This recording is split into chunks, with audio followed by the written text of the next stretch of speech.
All right, so now that we have Fermentrack installed, let's go ahead and set up a device. There's two ways to add a controller to Fermentrack. One is the advanced method, where you can go through and you can select all of the various inputs that would drive the connection to the device.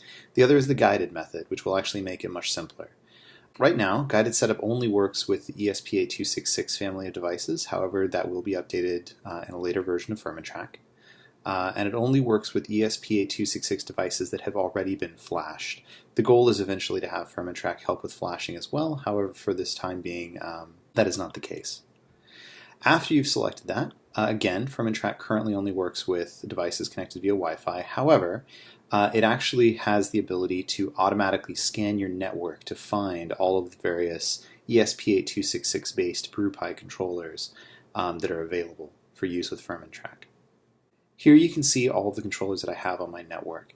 One thing to note is this will show all the controllers that this installation of Fermentrack does not know about. If you happen to have multiple installations of Fermentrack, you will need to keep track of that manually.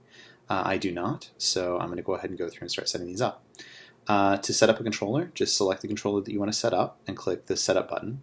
And what you'll see is it will pre-populate a number of the connection parameters for this device. I still need to go through and set up one thing at least, which is the device name.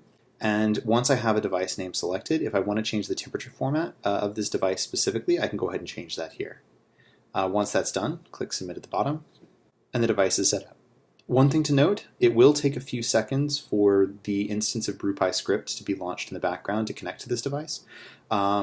Just sit tight and you'll see that the LCD screen will update when that device is ready to be connected to. And so now you can see that this device is being connected to. In the meantime, let's go ahead and set up a second device.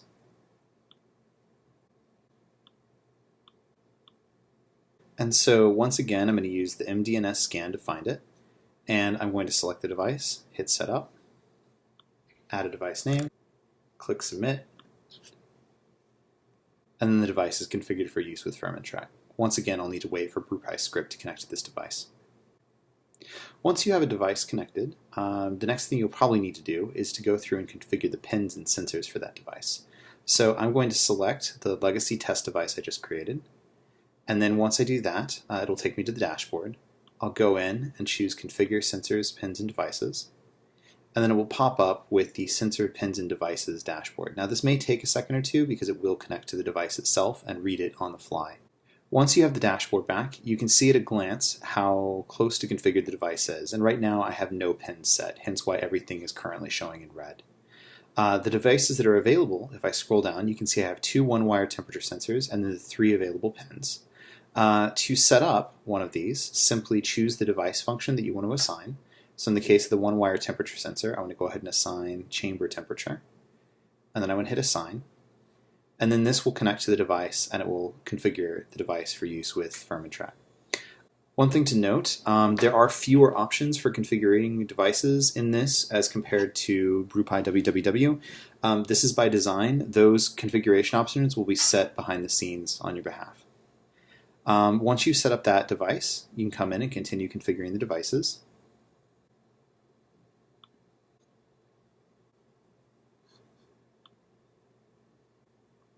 And once the devices are configured, the dashboard now shows green to show that I have all of these various devices connected. I don't have a door sensor, so I don't have the door sensor connected. That's going to show in red, and you'll see the implication of that down below. And nor do I have a room sensor, and we'll tell you what the implication of that is as well. Once this is done, you can go and you can view the dashboard and begin logging.